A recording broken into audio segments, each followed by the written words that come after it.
I wanted to thank you all for joining us for today's town hall under the Shifting the Power series. It's curated by Siegel Family Foundation with our sister foundation Focus for Health.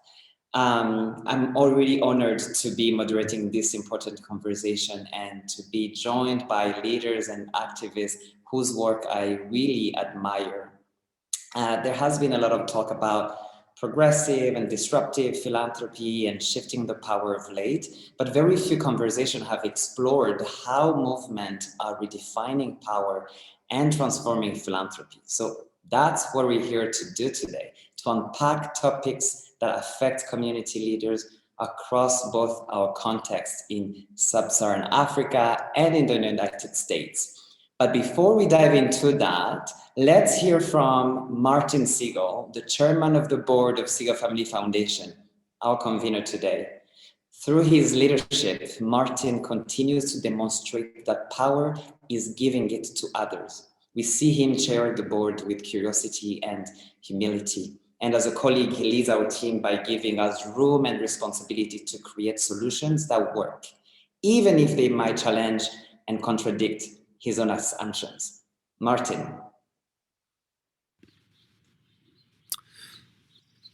Hello, I'm Martin Siegel, chairman of the board of the Siegel Family Foundation, and welcome to our town hall on Shifting the Power, how movements are redefining power and transforming in philanthropy.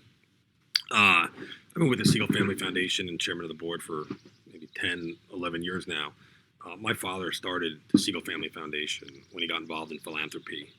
He took his first trip to sub-Saharan Africa, and he visited some large projects, and he saw that the larger organizations and projects had a fairly good shot at getting funded, but there were many great ideas from local leaders or smaller organizations that had no shot of having the connections and fundings required to carry out their vision.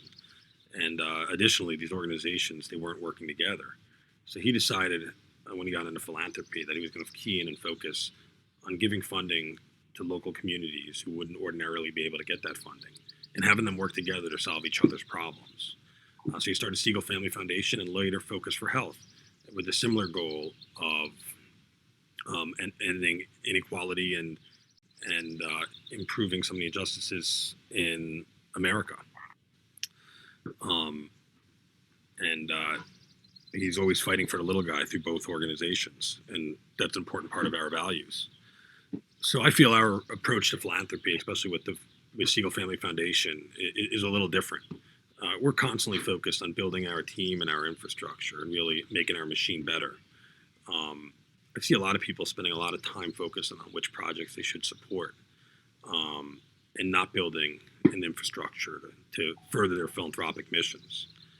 In a way, people like to become expert gatekeepers. And I think that has a natural tendency to turn away projects that would end up being successful and has the unintended consequences of stymieing innovation. So our organization goal at SFF and Focus is to remove the gatekeepers by continuing to develop a high-power team. We use modern technology and systems, and our goal is to create a best-in-class platform for selecting and nurturing promising locally led leaders and organizations. After our involvement, it is common to see the organizations we support grow very rapidly. A key component to our approach is our team, which is comprised primarily of people from the countries we do our work in. We do this because it just makes sense to have our team closer to the problems and familiar with local customs and norms,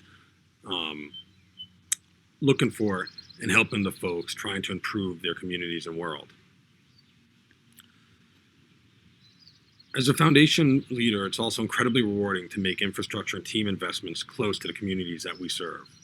We saw this firsthand when COVID struck last year and Western orgs pulled their people out of sub-Saharan Africa. Our local team was still on site to quickly determine the needs of our partners and redeploy our own funding from internal programs that we couldn't carry out, and also the funding of some of our other foundation partners directly to partners to satisfy their emergency needs. This year, SFF plans on investing in 100 new organizations, led by proximate leaders. We pride ourselves in being an organization's first semi-institutional funder and watching young organizations develop.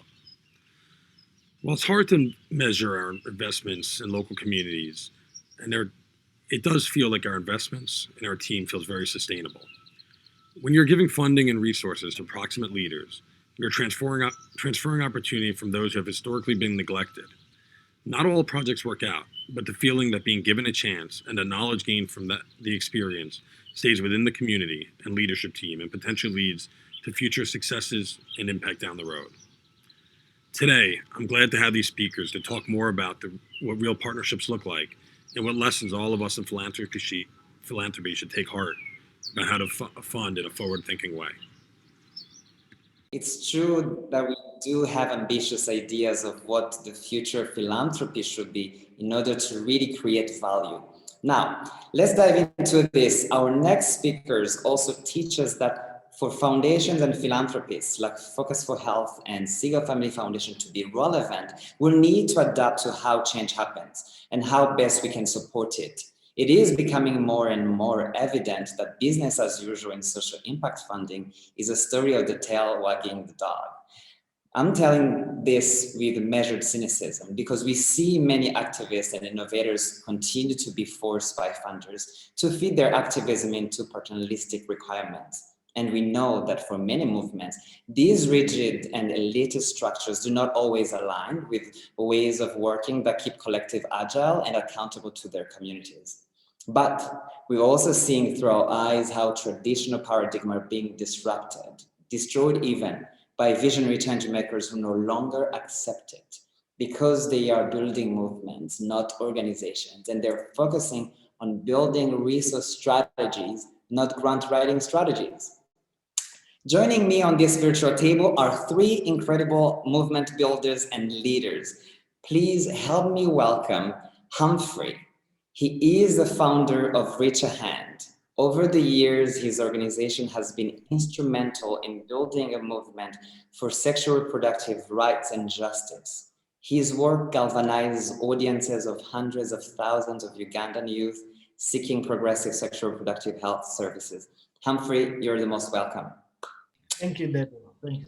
We are also joined by Yara. She is the founder and CEO of Just Fund. She created a platform for funders to directly fund grassroots organizations. No middleman, no need for anyone's permission. Yara, thanks for joining us in this conversation today. Thanks for having me. Happy to be here. Last but not least, Mina, voice of the people. She organizes marches, doesn't wait for funders to give permission, nor asks for forgiveness. She just grabs a megaphone and hits the streets, a force that cannot be stopped in the pursuit of policy change and legislation. Mina, you are most welcome. Thank you so much for having me. So to help us frame this conversation for those joining us and who might not be familiar with your work, I would like to start off with this question. We will do a round robin starting with you, Mina. What is the story you want to tell through your movement? Yeah, so I am an organizer at heart. I have been organizing and being involved in activism for the past 7 years. But the truth is we can get on the streets and we can use a megaphone and we can yell and we can make our demands known. But till we take it to these houses where laws are directly made, there will be no change. Black men will keep dying in the streets of America. We will keep having disparities when it comes to money. We will keep having people die of diseases that we don't need them to be. So we have to take it to these houses of power and actually change legislation. And that is what I want to tell, because without that, nothing will ever change. You know, we have to have that actual policy change. So not only are there repercussions, but there is advancement in the progressive world that we want to see. Thank you very much, Mina. How about you, Humphrey? Thank you so much. One of the things is that what I would love to see and what I tell every day, and is something that I would love to tell after 10 years from now to a different group that will be rising, is we have grown up in different environments. And us growing up in environments that are attacked by different social justice issues, that are attacked by different pandemics that are really attacking us worldwide. But some of us have been into the struggle for quite a long time. Environment that is full of stigma and discrimination, from HIV and AIDS to personality, as everyone is person, discrimination around everyone's sexuality, and also how they should be living their lives. And that's the kind of environment that we are growing in. And for me, the kind of, and how I envisioned it about 15 years ago, was that young person being at the forefront of change. How can we be educated? How can we have proper attitudes? How can we have skills in order to transform our own societies? And that really started with us, the young people. If you're going to look at all the change makers in the whole world, are people that have a story to tell, are people that have an environment that they have grown up, either it has been stigmatizing, either it has been pressing them down, either it has pressed their freedom in all different sectors. But how do we have young people to come on the forefront to advocate for the change they want to see? And that's the kind of movement that for us we came up to create, not a political movement, but a movement that is full of sexual productive health activists, that are young people understanding their society, and also knowing that through making informed choices in life, I can be able to be a good employer, I can be a good manager, I can be a good citizen that is going to choose the right leaders in power, I can be a good citizen that is going to drive change and develop my community, but also after understanding myself and also understanding my environment. And that's a kind of the story that we tell on a daily basis, that you don't need to be a pastor to have a movement, but you can be that young leader that believes in one thing in your society, and you're able to transform it and change the attitude and create a very huge environment for everyone to live in happily. Thank you very much, Humphrey and Mina, for really challenging the status quo. Yara, what is the story behind Just Fund? Well, first of all, I'm ready to go wherever Mina and Humphrey want to take us. You all are so inspiring, and I'm really excited for this conversation with you. I've been working in nonprofit startups my whole career. So over 20 plus years, I've been innovating, experimenting with new solutions to what I've seen as systemic problems over the course of my lifetime, whether it's the fact that young people aren't given the opportunity to lead, or that our media isn't diverse and it's dominated by white men, or the fact that organizations doing the critical work on the front lines don't have access to resources. And I've enjoyed breaking down those challenges and rebuilding new systems that just work better. And that concept of identifying bottlenecks and different process flows is something I learned in graduate school. And it's not maybe inspiring or sexy, but it's really important, because those bottlenecks prohibit us from making the change that we want to see. So I've learned to concentrate resources at those points of friction that I see, and really start to make systems change. And I think it goes without saying that our existing systems in philanthropy are really broken. They're not rooted in equity and justice, and it's something that we absolutely need to address. And that's why I started building Just Fund. Just Fund is a community of funders working together to reimagine philanthropy and establish for themselves and for us new ways of operating and new approaches to doing our work, to grant making, that are rooted in equity and access and transparency and trust. It's a practical tool, but it's also an intervention into a system that's not working. No, thank you very much, Yara. There is a space for radical and imaginative philanthropy in this moment, and thanks for championing that movement. I wanted to follow up with another question to you, Yara. The events of last few years, I'm talking about the immigration crisis, a global pandemic, and the reactivation of racial justice movement, they have pulled back the curtains on how philanthropy funding perpetuates a paternalistic power dynamic, with forms of bureaucracy that prevents needed resources from moving quickly to where it's needed the most. What are the biggest things that you think philanthropy must change in order to be true partnership with the work that activists and innovators like all of you are doing? What a great question. I mean, I think, this last year plus has been a really interesting time for us in philanthropy. And I think it's been really interesting in a way that was unexpected, at least for me, in terms of how philanthropy performed. I expected philanthropy to contract, and it didn't. It did the opposite of that. It expanded in really powerful and impactful ways that I hope are here to stay. In 2020, as you said, we saw multiple crises that reached inflection points for us that we could no longer ignore. You know, as you mentioned, specifically the racial reckoning in the United States, the global pandemic, these crises were so urgent that philanthropy had to throw out its playbook and start to figure out ways to move money quickly that weren't their organized original system. So as true partners, I think what philanthropy did in the last 16 months plus is recognize their role as the one with the critical dollars and the ones who need to get the money to the people on the front lines. And what we saw in 2020, I hope becomes the accepted norm moving forward. And I think philanthropy absolutely has to pivot towards general support dollars. We're seeing some of this in the chat. So I just, whoever PCA is making a lot of comments that I'm going to make too, but you know, general support dollars with no restricted funding. We need to really trust the people we're funding, which means that we need to be in relationship with these folks. And so I think it's a better use of our time to be building our relationship with each other, with other funders, with the people on the front lines doing the work than overseeing very complex, complicated grant processes. So we need to move general support dollars, no restricted funding, multi-year dollars, and do it in a way that makes it easy for organizations to apply for funding, access the resources, and get to the work that they know needs to happen in their communities. I think in 2020, we saw some amazing calls to action, like the Donors of Color Network here in the United States. Their climate campaign issued a call to national foundations saying, give 30% of your funding to Black, Indigenous, people of color-led organizations. And that's a big shift for foundations where most of them are maybe at 1% or 2% going to 30%.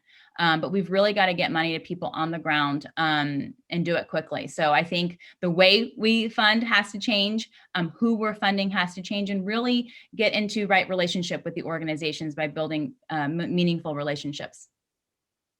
No, that is absolutely correct. Even with our own foundation, we have been advocating for years now for generous support, for multi-year funding, and really that philanthropy needs to start funding people who are assets to their own communities, because they know how to reactivate response pretty quickly. And then this is something that has become super handy during the pandemic, where response needed to be figured out very quickly.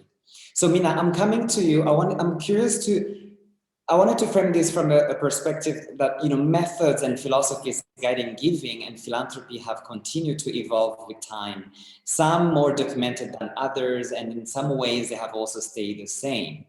What we can't ignore is how mutual aid and community level giving powerfully emerged as a safety net during the pandemic. I'm curious if you see these structures lasting long-term in the communities where you work, and what do you think funders should learn from them? Yeah, I'm a big believer that if you don't live in a community, you do not know what the community needs. Looking from the outside in, if you're living in New York City in a high rise, you do not know what my community in Atlanta needs. You won't be able to know. You will only know what the media tells you, right? And the media will never give the actual perspective of the person that works a minimum wage job but can't afford car insurance. They might be able to afford a car, but they won't be able to afford car insurance. So when thousands of people were out of jobs last year, right? Everyone went home. But the reality was that it's not that easy to go home. No, we don't have that safety net to fall back on when we're just saying that everyone can just stay home. And it's such a ableist way of saying, well, if we need to save everybody, so everybody just needs to stay home and we're going to be okay. But that's criminalizing poverty, because evictions went up. People went hungry. A lot of the times, the only way kids could get food was if they went to school and they had that Title I breakfast to even get that food. And that was the only meal they were going to eat between today and tomorrow. So community mutual aid popped up, but it wasn't the first time. Mutual aid has always been there. But suddenly everyone started paying attention to how we are going to continue this work. These people are in the communities every single day. They are not here to come in, do a photo op, And then as soon as CNN leaves, they're going to get on their jet and go back to their high rise. These are people who live in the communities. So for this to sustain and for us to continue to help people who know what is happening, we need funding. We can't just say, well, thank you so much for doing such a great job. I see you and I'll share your flyer on social media, but it is, how are you going to actually help us with these assets, right? We need money. We don't need to continue to have these conversations, because at the end of the day, our liberations are connected, right? Whether you're from the sub-Saharan Africa or you're living in Atlanta, Georgia, like me, our liberations are connected. There is no way that I can say that I'm free from the oppressor and you're not. Because at the end of the day, systemic issues like capitalism run so deep.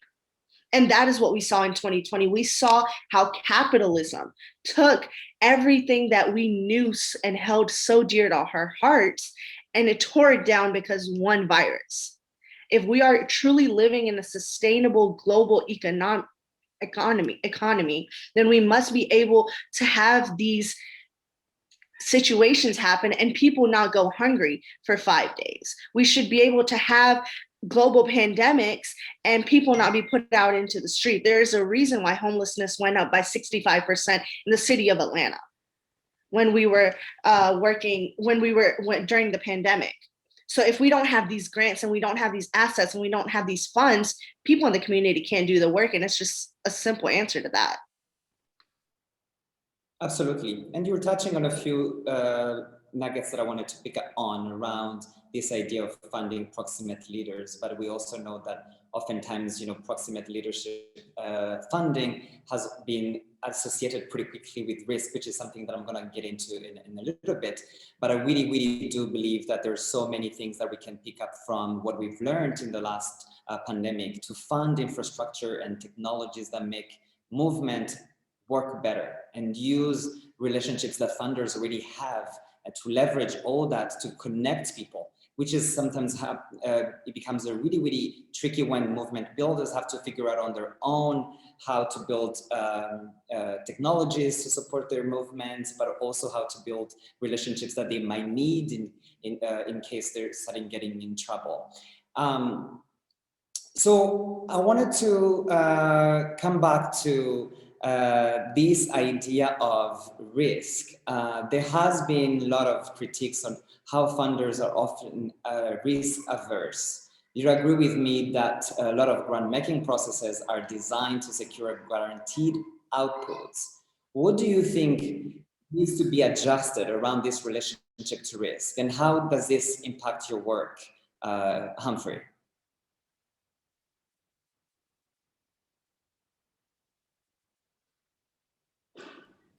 Hello?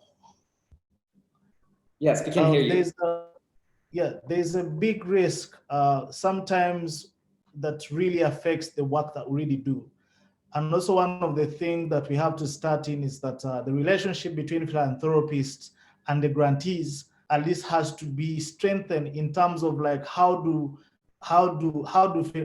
philanthropists really understand the grassroots leaders, for example, and also what kind of objectives are we really pushing for? Because you find that in most cases we have the main objectives, and you find that there are intermediaries that as well have different objectives, and you find that also there are the philanthropists that pass the funds through intermediaries that also have different objectives. We just have a different team connections. Is that grant making is about people being involved, and that's what I really believe in, and also looking at how do they really understand the intentions. Because in most cases, we as grassroots organizations, we might not really understand the intentions of philanthropists that also has led us to the risks that we are facing on a daily basis. So how do we understand each other's objectives and results in different aspects that we're trying to achieve? So that can really support us in terms of understanding how we are able to achieve on a different basis in the way we are operating our work and how we are really achieving it. So another thing is that when an organization is starting out, fundraising space, when an organization is starting out, the fundraising space is also very difficult for us to negotiate in terms of aligning outputs. And also that has really been a priority for different philanthropists. But also you find that us aligning each other with the different philanthropists as grassroots leaders were quite really affected in understanding what exactly has to be done. So for me, I find that that's a big risk, that we've been affected by so many intermediaries, that as well has created up a strong competition between different partners, because you find that the kind of outputs we are serving on, that the same outputs that different INGOs are also working on, like the likes of the big organizations that we have, whereby the risk management with the big organizations that are multinational organizations, they're kind of managing, but also so heavy for the grassroots organizations as well to start being on the same level. So how do philanthropists as well understand in terms of working with grassroots organizations and also fund their objectives and also give them the liberty to be able to create and also create solutions that can really solve the challenges that they are facing in their different communities. So for me, I really think that we need a direct commitment, and also philanthropists understanding that grassroots organizations need a lot of capacity. For example, if you're going to build up an organization and you want it to do research, you're not going to compare it with the University of Columbia. It's going to take us 10 years to build up a research department. So if you want Richer Hand, for example, to be mainly into research of young people and SRHR, then it's high time that you start investing in those systems for us to be able to achieve that. It's also high time for a philanthropist to look at an organization like Richer Hand and understand its originality, because what has killed most organizations on the grassroots level is because there's a lot of force that is coming from wherever it's coming from, and also there's a lot of expectations that are coming from different spaces, that out of 100% that is given to a grassroots organization, they're working with 20%. So that 20%, you expect them to do community change, but on the 20% as well, you expect them to spend a lot of time reporting. And also on that 20%, you're expecting them to give you results that even the 20% cannot be able to be achieved. I think now it's high time for philanthropists and foundations to start looking at, if I want to invest in Africa, where I have been or where have I not been? How can I look out for those grassroots leaders and work with them? And if they're intermediaries, for example, how can you influence the intermediaries to build the capacity for those local organizations? I think the conversation has to really change, and things have to start be looked at in those different dimensions. Results can be produced locally, but by the time they reach the investor that is investing in money, that they have changed. Richer Hand is nowhere. It's only that intermediary that is celebrating the achievements that Richer Hand has done on the grassroots level.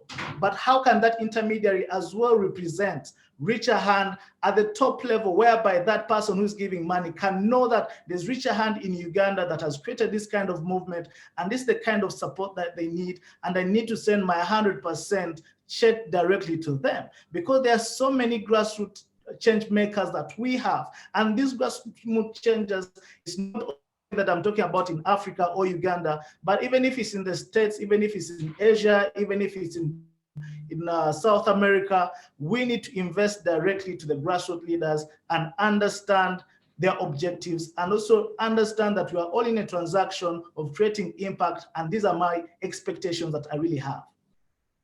I really like how you're talking about funders and philanthropy really investing where we stand.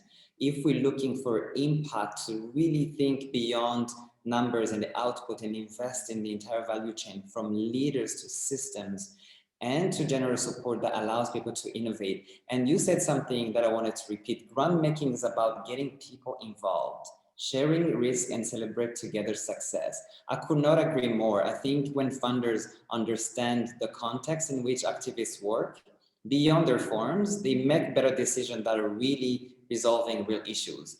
So Yara, what are your thoughts around this relationship to risk that we hear all the time when funders are thinking about funding things that they're not usually used to see? The thing I think is most interesting about this question and the idea of philanthropy and its relationship to risk is that historically, philanthropy was seen as society's risk capital. Like government and corporations are looking for a return on investments, have clear benchmarks, clear outcomes, clear deliverables that need to be met. But philanthropy was designed to do the opposite of that. right? I mean, it was designed to seed innovation and experimentation, to find cures to diseases, to solve, systemic issues. And something happened along the way where we've modeled ourselves around corporations and lost that original historic purpose of being the risk capital. What does that mean? I mean, I think to me, it means we have the opportunity in philanthropy to experiment, to innovate, right? I mean, we should have the elasticity and the flexibility to do that. And someone said in the chat, we can't expect results in 12 to 18 months. That's not how new ideas are born. That's not how innovation happens. We need time, we need a runway. I think philanthropy absolutely needs to get comfortable seeding new ideas, even if some of those ideas fail and you have to try again. Ironically, I was talking with a gentleman the other day who founded a huge company, and told me he had started 5 other companies, failed before this one took hold. But investors kept on investing in him in failed ideas. And he had the opportunity, the capital to keep trying, experimenting, failing, learning, applying those lessons to new approaches. And this orientation isn't, unfortunately, common in philanthropy. We want the returns just the way businesses want their returns. So we do need to get ourselves back into that comfort zone of taking risk, and getting into that space of really allowing our partners who are doing the work on the front lines to experiment, innovate, fail, learn, and do that together. So I think, learning is the pathway. It's been for me, certainly, failure and learning to finding the winning approach, and we need to be able to have the space to be honest and admit we're always failing and learning. And if we want to dig in together, we can learn together. Otherwise, we're just going to put on a fancy outfit and tell you everything's fine, and we're never going to have the meaningful relationship that we need to actually solve systemic problems. So practically speaking, yes, I think philanthropy needs to take on more risks, seed innovation, foster, environments of experimentations, and really help to create the conditions that are going to solve our country and our world's most systemic and pressing issues. I couldn't agree more. We are supposed to be taking a little bit more risk, and then we ought to hold one another accountable and remind people that the mere genesis of philanthropy is to do things that the government is not able to do and the private sector isn't necessarily set up to do. And I really think personally that this argument around risk sometimes is a little bit, could be a little bit more nuanced, because oftentimes when you hear activists and innovators like Humphrey, they say the risk to who? Because oftentimes when, in the course of our work, we talk about funding from systemic leaders, people say, oh, it's a little bit too risky. And then I always go sit back and then think about what is risky, and is the risk to who? And I think that oftentimes, we use risk to justify mistrust and to justify fear and to justify perception. This is what I think is the risk that we should really work together to sort of overthrow and challenge a little bit more. I wanted to come to you, Mina. You work on the front line, and we know that working for larger causes sometimes puts our personal safety and the well-being of our families at risk. Can you share with us what risks you face in your work in building movement, and what kind of resources, financial or otherwise, could help mitigate those if they emerge as a challenge along the way? Yeah, definitely. That was a great question, by the way, because I feel like a lot of the times we look at people who are on the front lines, especially in the past year, and we look at them with people with megaphones who have nothing better to do. But I'm going to go ahead and tell everyone here, I would rather be anywhere in the world than be on the street with a megaphone. I don't want to do it, but it is a necessity that we have to. It is a necessity because the people who we put into power are not speaking up for us. So last year, there were many times where it wasn't our mental health and it wasn't our financial freedom, but it was literally our lives at risk. When you are standing there and you're yelling that, hey, my life matters, and then there is a police officer pulling out a gun at you, and you just have to stand there because now it is your job to de-escalate the situation, because this could go south so quick. But these are the people that we're putting into power, right?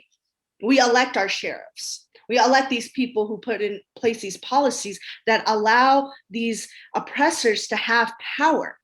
So a lot of the times it is our lives at risk. And then you make it home and you're just sitting there thinking like, today could have been my last. And that thought continues and it turns into mental health problems.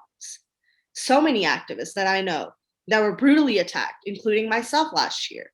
You know, we were tear gassed and we were hit with rubber bullets and taken to jail. But what about after that, right? We hit 1 year of the rise of the social justice movement, but nobody talks about the people who survived that year, right? There was one thing to survive a pandemic, but we also had to fight for our lives. And a lot of the time, the question was, why are you even out in the streets during a pandemic?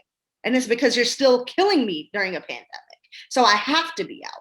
I don't have the choice to stay home because honestly, you could come into my house and kill me. There is no safety net anywhere. So when it comes down to it, whether it be financial freedom, right? Activism doesn't pay. Being in the streets does not pay. But at the end of the day, I have to be able to support myself in order to go out and talk about the freedoms and talk about how I need to go and move forward and challenge this systemic issue. A lot of the times what you see is that people with money will come in and they'll say, okay, like we can give you the funds, and then they disappear.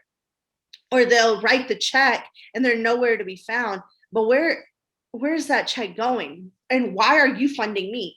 A lot of the times when, you know, donors and funders come up to me, they're like, well, you know, we would love to fund your organization. I ask them, okay, what are your beliefs? Because I don't want to take money from someone who funds my own oppression. I do not want to take part in something that is going to, at the end of the day, oppress me and my people even more.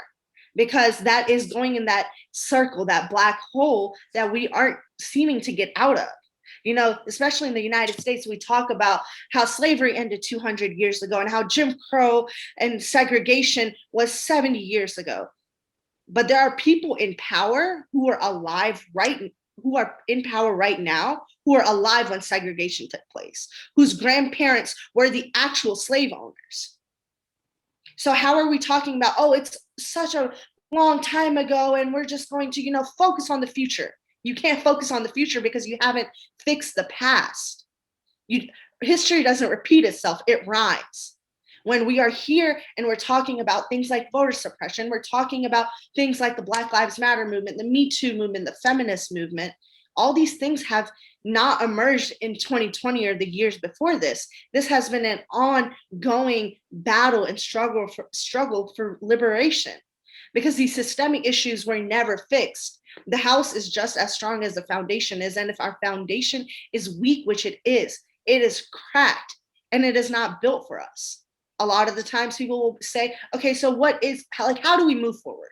And I say, well, you have to tackle the foundation, because the system is working great, right? Whether it be in Africa, whether it be in Asia, whether it be here in the United States, these systems are working perfectly. They are doing what it was designed to do. They were designed to oppress. So how do you think that 50 years later or 100 years later, that system is automatically going to change without someone getting on the front line and putting their lives at risk?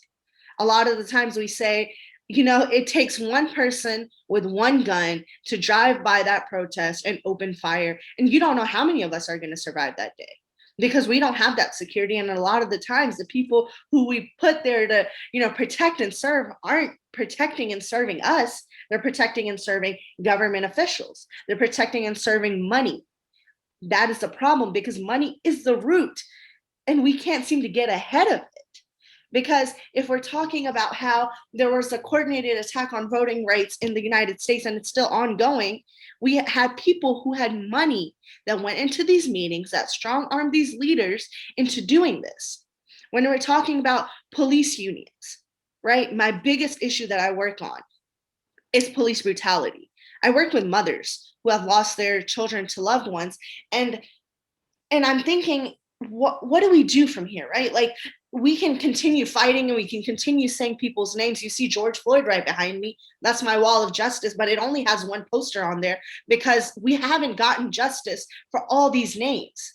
So we're going to continue, but we have to put our lives on the line every single day, whether it just be sitting at home and talking on a Zoom to you, or whether it be in the streets. So that financial security, especially in the midst of a pandemic, the pandemic hasn't gone anywhere. It's here, it's still here. People are still out of jobs, and the repercussions are going to roll for the next 10 years. This is going to be a generational trauma that we see. We can't think of COVID-19 and think of it, oh, well, it was, for only from March of 2020 to December of 2020, and everything was great after that. You are talking about kids who were on the street for 7 months because they got evicted. You're talking about kids who didn't have food to eat. You're talking about families that were separated at the border or here at home. So we can't say that this was just 2020. We have to continue to think of it as a generational trauma. But generational traumas are also systemic. They're not anything that, just happens out of the blue. So when we're talking about, risks, it might be a risk to the donors to come in and be with us on the front lines, but it's a risk for me to breathe. It's a risk for me to sleep in my house. It's a risk for me to go to the grocery store. It's a risk for me to drive in my car. It is a risk for me to stand in the park or throw a Frisbee around, because that is how people were killed by the police in 2020. Just simple things. So my entire being is a risk. So I don't like that conversation when donors say, well, I don't know if this is going to even, pan out to be the truth, because I'm living that risk every day, but I don't have the capital to get out of it. You have the capital to help me, so why don't you? Thank you very much, Mina, for the work that you do. It's really, really important, and oftentimes most of us see it only from the end result. I wanted to sort of salute that first, and I really wanted to come back on this idea before I go back to Humphrey, who's doing similar work, and whom I think has also really interesting stories on what risk personally, but also for the family is. That you're right, we need to push philanthropy to push money out and learn as we go, rather than waiting for us to understand and then deploy money. Because truth, the matter is, we might never be able to fully understand the grasp of the problems that people who live with hurt have gone through. Today, this year, we're celebrating 100 years after the Tesla Massacre. And it's something that people are still living with the consequences of it. It's something that people like you are picking up on to really question power and to really think about how to protect Black communities and how to create more safety for them, which is a work that is really, really, really important. Thanks for the work that you're doing. We see you, we hear you. But I wanted to ask you before I go to Humphrey, what kind of best support have you received in the course of the work that you do that some of us on this call and could pick up and continue to reflect on and probably design to as part of our strategy now on organizations? Yeah, coming from an activist, I think the top 3 things are: 1, we need to start funding mental health specifically designed to heal trauma from systemic issues, right? I cannot go to a therapist who works with 2 couples that are fighting because they're not going to know what I go through. So you need to fund that. Not only that, but you also need to fund mutual aid. Mutual aid is the only way we can go from our community to rising above the ranks, because I know, and and we all know that we're not going to end this system of capitalism in our lifetimes. But what we can do is help get our people out of that realm of poverty, because poverty is the true cause of crime. It is the true cause of why there is a mass incarceration rate in America, because America criminalizes poverty. So you need to go in and fund these mutual aid drives. You need to fund these mutual aid organizations. And 3rd, you need to fund not the activists. You don't need to fund the organizations on the ground, but you need to think about who you are giving your money to when it comes to power, right? Power is one of the 3 biggest rings in the triangle of oppression. If we give the power to the right people, then I won't have to get on the streets with a megaphone, because the people who we put there to do are going to do their job. So I think that's it. Thank you very much. Thank you very much. Humphrey, what is your relationship to this question? What does risk personally has been for you, and then how have you circumvented that, and what are your thoughts around what the philanthropic sector could do to make sure that the safety, the protection, and the mental health of activists and innovators like yourselves is taken into account and considered?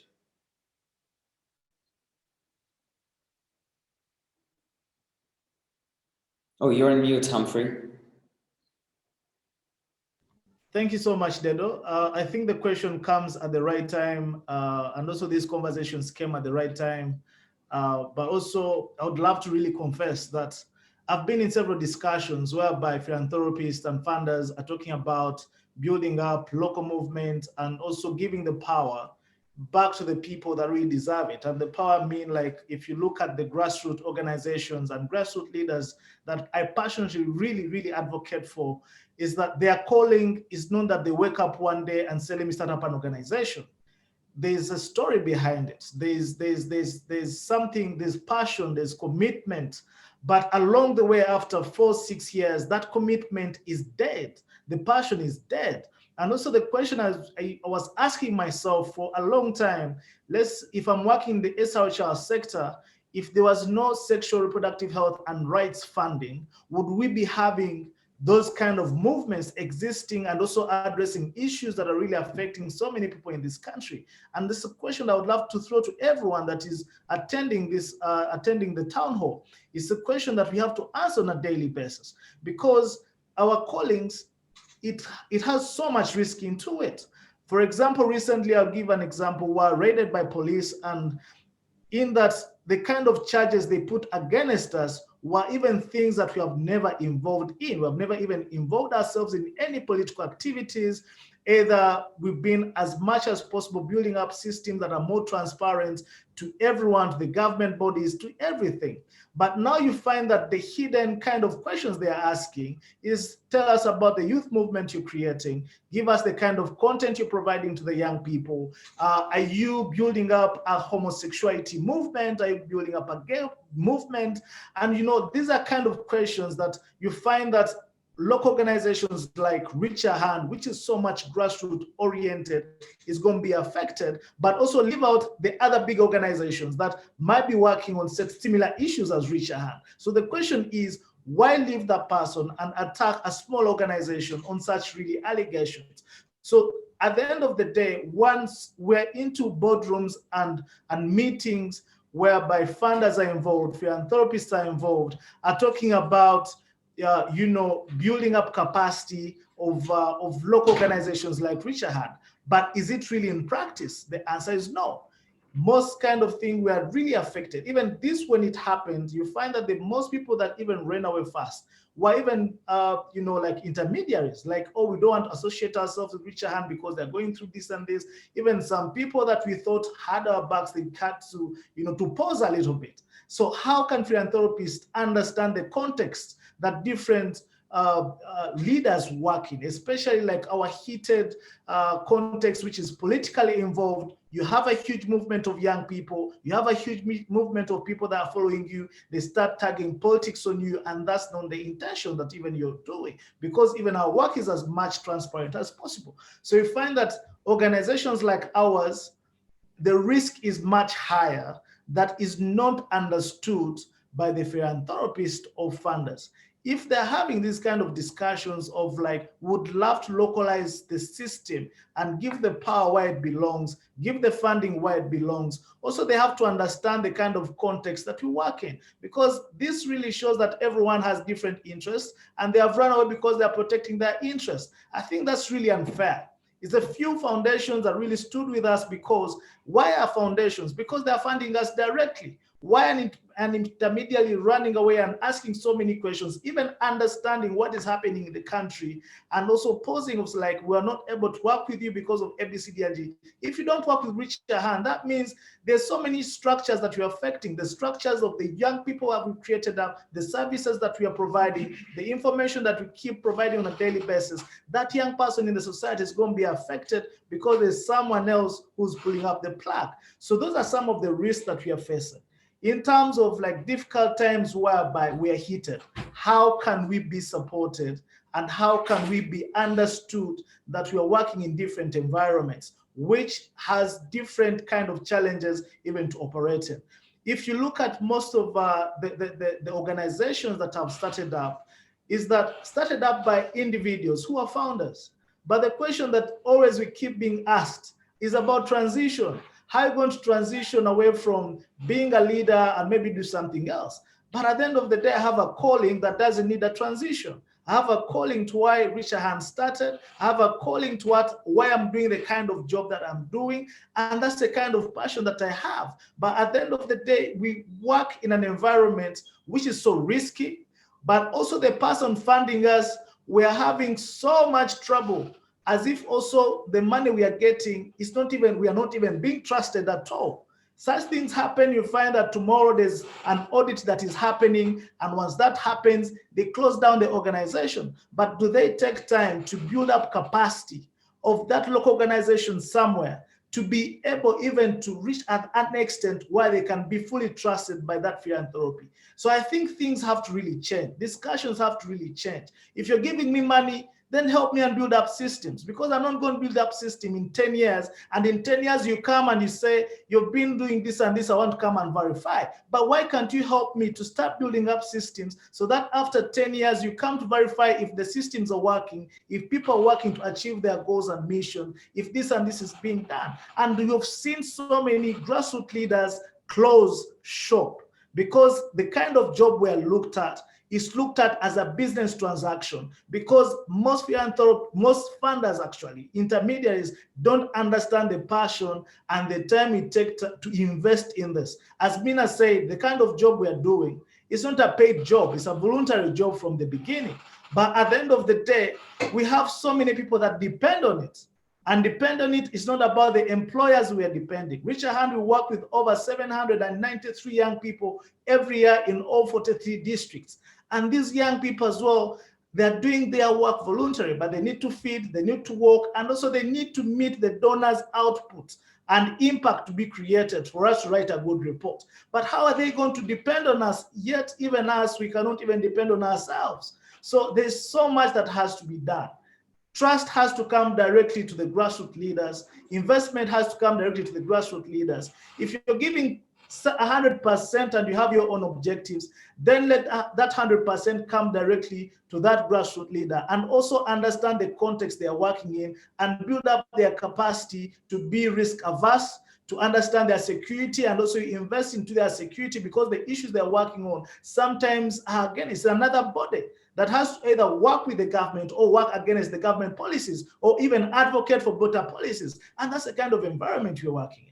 But is it really understood by the philanthropists that are really giving us money? Is it understood by that intermediary where that money passes through and also is able to protect us and build our capacity? Is it really understood by that funder who's having certain objectives and he wants Reach a Hand to implement their objectives to the dot at 20%? So we feel like that space is not yet understood. We are always discussing about this.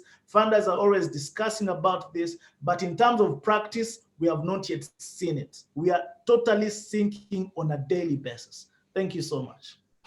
You're talking about funders getting invested in building a resource that could be used by activists and innovators like yourselves, and to really think about how to invest in safety and safeguarding. This is something that our foundation has been thinking about for the last couple of years, on how do we actually make sure that the people who are doing the work are also protected, because we are realizing and we know that what we want to do is as equally important as how we do it.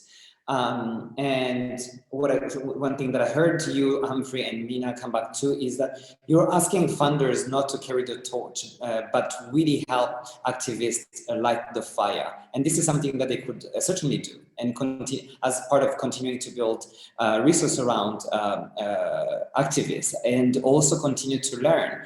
Rather than sitting on the other side and using the money as the only passport to having done good. So Yara, I wanted to come to you as well to understand a little bit more. What are you seeing? What are you hearing with the funders that you work with, and how do they interact with this idea of risk? When you're making direct connections to money, what does risk look like? And then what are the conversations in there? Yeah, such a good question. And I'm going to answer that and try to answer some of the questions popping up in the chat too. I think, there's a widespread misconception among philanthropy that when you have access to wealth, you're more knowledgeable about the issues. Somehow your access to wealth makes you the expert in how to solve issues, and more knowledgeable than the people who are actually closest to the issues. So like Humphrey's saying, you set up your benchmarks, what outcomes you want to see, what the impact is that the community should be working towards. And it's just one of the many challenges in philanthropy. What I'm seeing right now is a real shift in trying to transfer that power. There's a big move to more collaborative decision-making, even cross-class giving or activist-led giving among funders, large funders, moving to this model. So you see like Donors of Color Network, Emergent Fund, other entities, a Midyar network, even with a smaller fund, trying these practices out to have activists and leaders from the communities themselves making the decisions about where money moves. And I think, Fiona asked a question about like, what do we do, to get funders to change? And also how do we change these systemic issues in philanthropy? What we're seeing are foundations setting up smaller funds to try these practices out. So they may not be changing their entire grant-making structure, their entire way of operating, but they may move 10 million or 5 million into a fund to try a new system out, to move money more quickly, to fund the chronically underfunded organizations, which not coincidentally are mostly Black, Indigenous, people of color-led organizations who face that chronic underfunding, don't have the infrastructure and the resources to actually build. And you see this move, I think, from buy to build, actually, where philanthropy's been much more comfortable buying a program. Let's buy a training. Let's do a training or a workshop to help these leaders versus building the infrastructure to support a movement over the long term. So that build, not buy mentality, I see coming into clearer focus for philanthropy. So I'm seeing some of that. People want to take the risk. The systems are not for a new foundation or for a foundation led by such a visionary like Siegel Family Foundation and Focus for Health, but other foundations that were built in a different time have these systems that are just really entrenched and difficult to operate within. You hear even from program officers, they have to make the case to fund these organizations, and they have to make it against their own rubrics internally to the foundation. So we see this move to pull some money out, make a grant to an intermediary like an amalgamated foundation or a donor advised fund or combined impact fund, and run a grant cycle independent of the foundation so that it becomes a model. You're doing these tests, these pilots, trying something new. I see a lot of that in philanthropy. I see the move to cross-class giving. I see the move to want to build their networks. You fund who you know. That's why relationships are so important. Money moves at the speed of trust. That's just a fact. So if our organizations, if BIPOC-led, Black, Indigenous, people of color organizations aren't in that network, there's not the trust, and therefore there's not the money. So what we're trying to do at Just Fund is put these organizations on funders' radars, right? So we run the grant cycles for funds, which is how organizations come into the portal, and then funders come in to find and fund. They come in and run searches across any criteria to find a new organization. And I see that happening in philanthropy where funders really do want to expand their networks. I do want to fund Indigenous-led work in the South, working on voter registration. Who are they? Where are they? How do I find them? How can I source them? How can I start to understand what the different ecosystems are that exist around the country and world? In the case of Just Fund the country. So I see a lot of movement, a real interest. And I think that sparked from 2020, where, all bets were off, right? The existing systems could get washed down the river and we could do something new. That was an accepted practice for boards, for program officers, for the whole, institutions were asked to change. The big challenge is going to be to make sure that what foundations have done isn't just a one-time thing, a one-time cash infusion, but that it's something that runs through the bloodstream of the way that they operate now to fund chronically underfunded organizations, and to do so in a way that's really centered on trust and equity. I'm really glad that you're seeing a positive change. We're going to open up to questions from the audience. And one of them from my colleague, Catherine, is actually what gives you hope, which we're going to come back in. But I really, really like this idea that you're seeing philanthropy learning and trying to work collaboratively and really building networks rather than operating on our own silos, and really pushing down in finding people who are close to the problems to be part of the solutions as well, and really building the infrastructure that allows people to be discoverable, and in order to really reinforce this idea of healthy intermediary, which technology can be built around, which is something that funders can certainly fund. To answer what gives you hope? This is a question from my colleague Catherine. What gives you hope in the work that you all do, which is extremely difficult, but also highly rewarding? I guess I'll start. But what gives me hope is seeing wins. I love seeing justice prevail. I think I keep this poster behind me to remind me that when we actually all come together and we talk about justice in a way that everyone can understand, it will happen. And I think that more than anything gives me hope, and seeing people come together and talk about these issues that have been going on in these communities for as long as most generations can remember. I think that is going to be the way we all pull forward, is coming together and actually understanding that there are issues that we can no longer ignore. 100%. I agree with you, and then this is the right moment. How about you, Humphrey? What gives you hope? What gives me hope, also hearing Yala saying that philanthropists are trying to believe in us, the local leaders, I think that is much hopeful. And also what gave me hope is Richard Hand has been through very difficult times, and I feel like those who stay in Uganda can really understand. And what gave us hope is that we had strong foundations that really stood with us, like Single Family Foundation, Backstone Foundations, and other kind of like-minded funders that really said, we understand what you guys are going through, and we are willing to stand with you no matter what. Let's go through this whole process together. So that really gave me hope. And also for other grassroots leaders to invest in what also Yala said in terms of trust. How do you build up trust over time so that you have that personal relationship, especially with the philanthropists and the funders that are really believing in your work? So that really gives me hope, and it keeps us moving in what we're doing. And also the environment in Uganda, like especially the kind of work that we do is kind of really accepted and appreciated from the grassroots level. So however much we're building hope and trust with the philanthropists and funders, but we have to invest quite so much, actually a lot more, into the societies that we work in, and understand if this is a business, understanding your clients will be the young people that we really serve and work with. And I think the biggest trust and the biggest human capital, the biggest philanthropists that we have in whatever that we do are the people that we serve, because they're the people that really believe in you, that even if tomorrow there's no funding, there's no philanthropy that is looking at you, but you'll have people that you're working with and you're working directly to, and they'll be there for you at all times, at any times, in both bad and good. Thank you. Yeah, it is true that we have so much to celebrate, though sometimes the work that all you are doing can be risky. this sense of urgency that is renewed. And you talked about us being at the point of convergence where what is unacceptable is not as relative as used to be, which this is really, really exciting, and at the moment is ours to grab.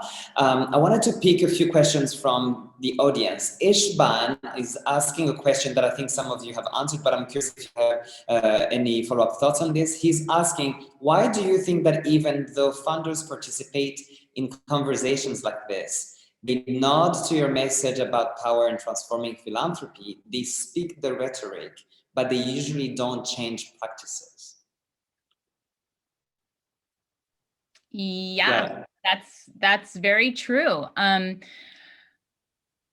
I think for a lot of reasons, I think the systems are really entrenched in a lot of institutional foundations and traditional philanthropy. There are norms that have to be changed. And I also will say that I think a lot of the leadership looks the same, right? Traditionally, we have a lot of white men, at the helm of a lot of these foundations who've been doing this work for a long time and don't have an incentive to change. As we're starting to see leadership change in foundations, you're starting to see systems change too. And I think that's really important. Representation matters. People of color, Black, Indigenous people of color have been at the forefront of every social movement in the history of our world.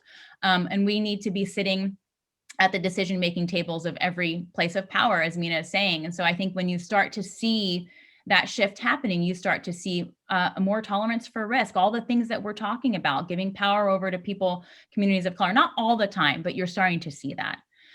So I think that ultimately the systems have to change, the will has to change. I think, again, 2020 opened the door to the idea that grant making can be different.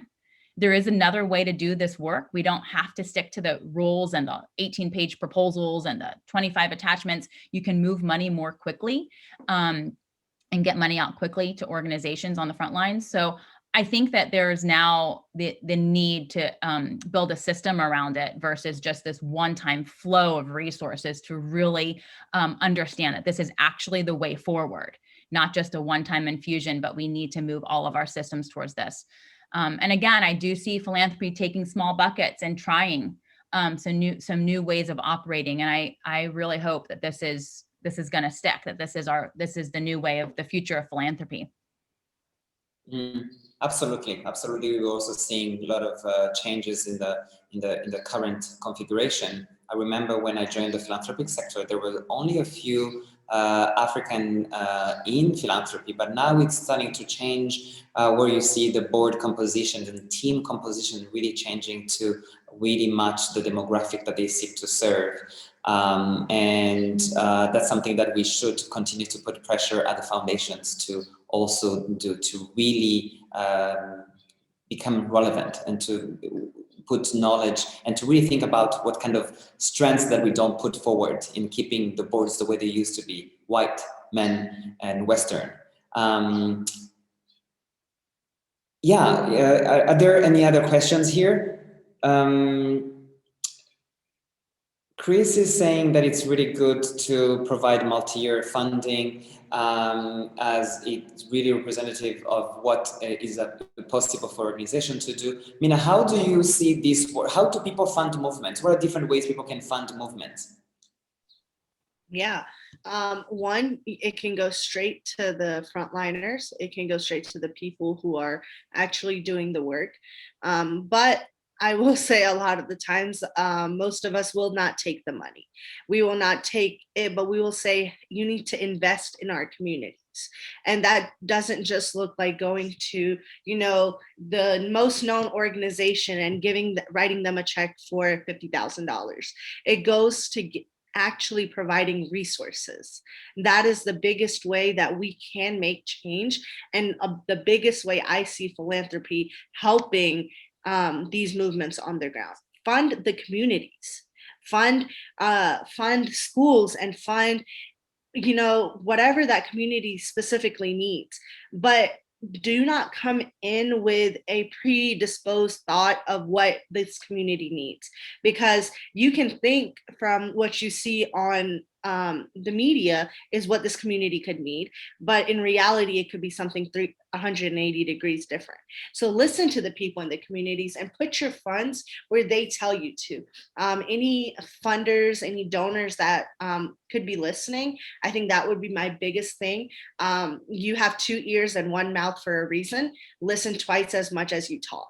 And listen to everyone who is actually on the ground, but who are actually affected by these systems, because you don't know what is happening till you actually talk to them. And it can be something as small as, helping people, make rent, or it can be something as big as providing that support to build them up, to have home ownership, to have food security, to have financial security. Listen more than you talk and come with an open mind of what is needed, but don't. And when you hear it, do not go and say that, maybe it's too risky. Maybe, our funds won't be spent, right? Because I promise the people in these communities will cherish those funds and use them to their best ability than a bigger organization that has offices in 50 states. These on the ground communities will spend them more and spend them way more effectively than any big organization can, because again, they're on the ground, they're in these communities. Listen more. I think that's the biggest issue that we have right now. No, that's very well said, Mina. But another way that I approach that, I would say, effing figure it out. I think it's a lot to ask movement builders and activists how to support them. It's a valid question, but I think philanthropy and foundations also have a responsibility to use their brains and their expertise and whatnot they can buy it to figure out how to do it. Not knowing that today is not an excuse anymore. What are your thoughts, Humphrey and Yara?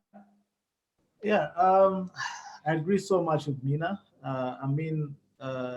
It's high time that now it's not about bringing your objectives for me to implement your objectives, but rather me implementing our own objectives, because we understand, we speak the language that we really understand, and we understand the kind of challenges and issues that we're going through. So things really have to change. And it's the same thing that Mina has talked about. Like, we have the INGOs that are mults everywhere, but at the end of the day, it's us that really do the work. It's us that do the dirty work. It's us that are reaching out to the people. It's us that are connecting with them. It's us that are going to stay with them for a longer time. So it's high time that the investment comes directly to the communities and understand their own issues and try also to address them. So for me, that's my take on that as well. Yeah. No, thank you. Thank you. I really like the idea of asking activists and innovators. They have those answers, but also not being afraid to go small. Big is not always the way to go, because big oftentimes is not agile anymore and can't be nimble anymore, but really expanding the point of entry through which people can get in the door is really important, which is the work that you are doing, Yara. But I'm curious if you have any final thoughts before we close our session today. Yeah, I think, I loved your question around risk. And I think that's the big takeaway for me, is just remembering the origin of philanthropy as being society's risk capital. Let us lean into that and embrace that and what that means. That means we have to be willing to take a chance on new leaders, on new ideas, and really move money to people who are closest to the issues, believing and understanding that they are closest to the solutions. Because they have direct lived experience, and let's put the money in their hands and let them decide. I think that the other piece I take away is trust.